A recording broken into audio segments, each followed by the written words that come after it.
Hi, Inspiro WFM folks. First of all, I would like to welcome and congratulate you all for being part of WFM family.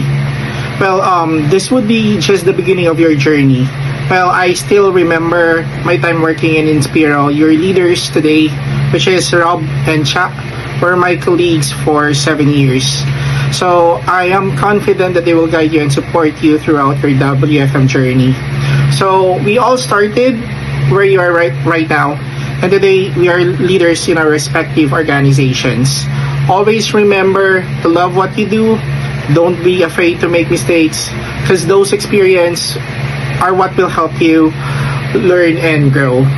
And again, just an advice though, explore your Excel files, your data sheets, break your formulas and fix them. Challenge yourself, set your goals and manifest them.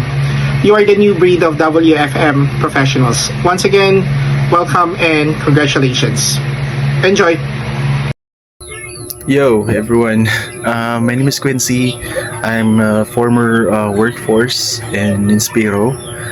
And my experience with as a workforce with Boss Chat and Boss Rob, it was a life-changing experience. Marami talaga ako natutunan sa kanila, lalo na sa mga admin tasks.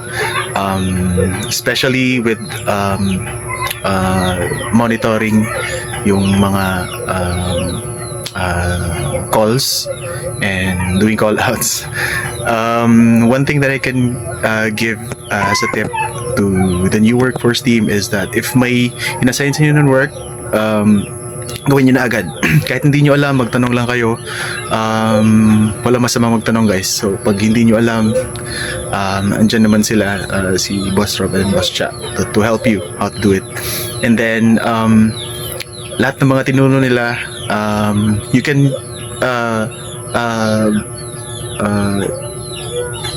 mag-notes na lang kayo. I-note down nyo lahat ng mga tinuro nyo para hindi rin nyo makalimutan. And yeah, just keep doing what you're doing good. And then I would like to take this opportunity to greet you guys a Merry Christmas and a Happy New Year. And lalo na kina Boss Cha and Boss Robs, kumusta na kayo dyan? And yeah, that's it. Bye. Maligayang Pasko sa ating lahat. Unang-una, nais kong pasalamatan kayo sa inyong dedikasyon, pagmamahal at malasakit sa trabaho. Alam kong hindi naging mahirap ang hamon nitong taon, pero dahil sa inyong kasipagan, malasakit at pagmamahal sa kapwa nyo, ay nalampasan natin itong lahat. Bihira, para akong politiko na nagsha-shoutout sa mga constituent. Hoy guys, Merry Christmas sa inyong lahat ha. Enjoy nyo lang yan. Well-deserved vacation, well-deserved rest. Hayaan nyo muna yung mga trabaho sa opisina. Mag-enjoy lang kayo ha. Enjoy nyo yung company ng bawat isa. And shoutout pala dun sa dalawang Hazel ng buhay ko, kay Hazel Pogi at saka kay Hazel Ganda. O ano, ganda, suot mo ba yung pangmalakasan mong bota? Huwag masyadong papakalasing ha, at baka mangyari na naman yung nakaraan na lasing ka, nawawala ka sa ulirat. And yun, magpakasaya lang kayo, mag-enjoy kayo. Mahirap kayong hanapin, masyado kayong mailap ngayon. Pero seriously guys, Merry Christmas and Happy New Year sa inyong lahat. Mag-enjoy lang kayo dyan, napakasaya. Naway mabalot kayo ng pagmamahal, ma-enjoy and celebrate ang Christmas na kasama ang mga pamilya at mahal sa buhay. And don't forget na we're celebrating Christmas because of our Lord Jesus Christ ha. Peace out guys. Love, love, love. Apir, apir, apir. Uy, ginagawa ko dito. Just kidding. Good morning everyone. My name is James. First of all, a warm greetings of Merry Christmas and Happy New Year. So, for those who don't know me, I'm a former colleague of some of your peers right now. So, Sir Rob asked me kanina to share some thoughts or siguro our background way back ng time namin sa mga newbies and of course the rest of the team. So, I don't know where to start pero sige, simulan natin sa una. So, ano ba ginagawa ko dito? That's the exact same feeling na naramdaman ko way back 2017. That was the year Donald Trump won the election, the US election. So, my former manager tapped me na, "Uy, James, tulungan mo si Von saka si Chat to close the campaign." Sabi ko, sure, kuklose na lang naman pala eh. So, yun ang idea ko, i-close yung campaign. So, during that time, we have 40 heads lang ata na agents. Later, reveal ko kung sinong special doon. But anyway, so, nag-onboard ako, I think December of that year. Tapos, together with my colleague pa na isa, which is Randolph, na I think may video din. I'm not sure kung nauna siya sa akin or ako mauna sa kanya. Anyways, so we have, tatlo lang kami. We have Boss Cha, which is my supervisor during the time. My senior, Von. And of course, kami ni Randolph. So, sabi namin, paano, I mean, ako pala, sabi ko, ano gagawin ko? I have no technical or product knowledge about Dish.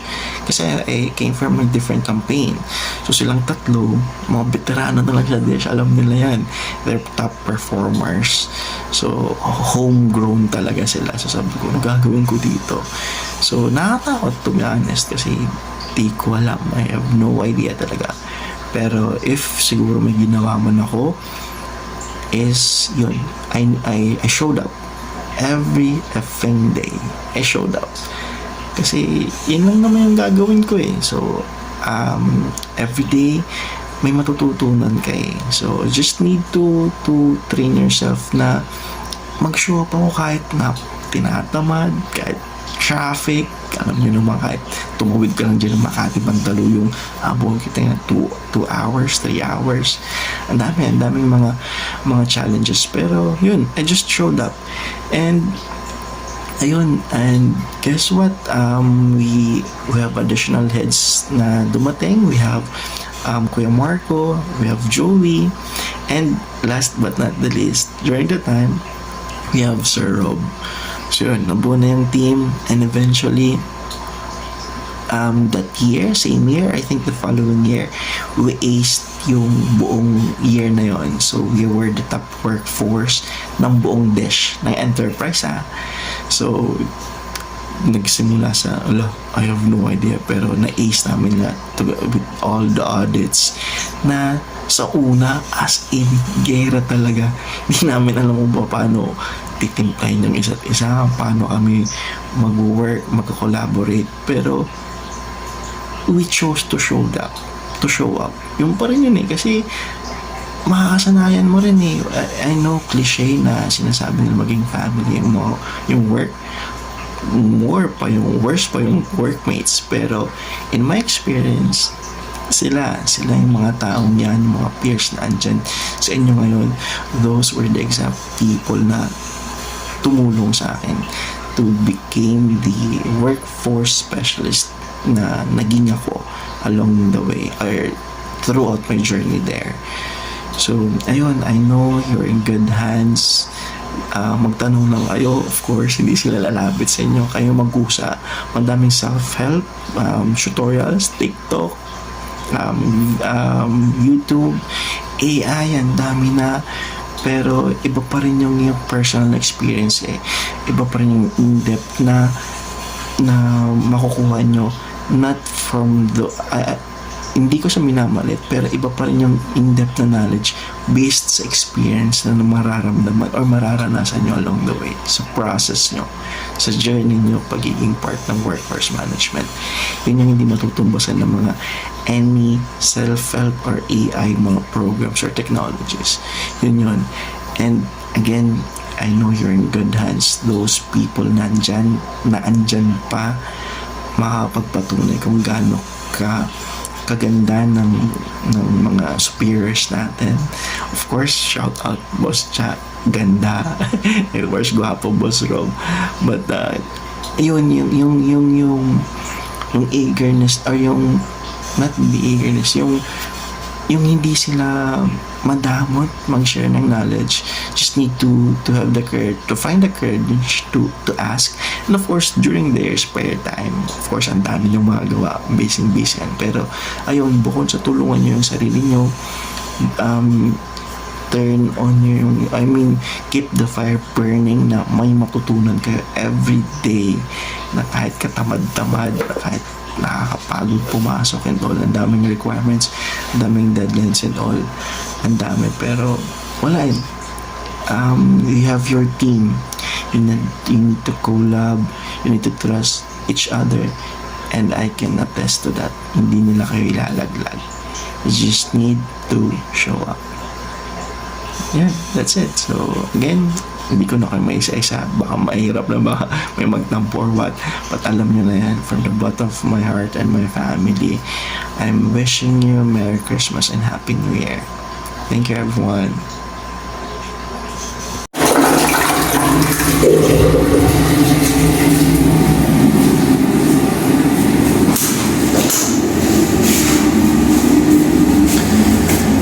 Hey guys, wishing you Merry Christmas and a Happy New Year.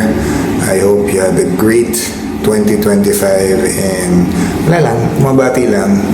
Merry Christmas and Happy New Year. Miss you all. Bye-bye.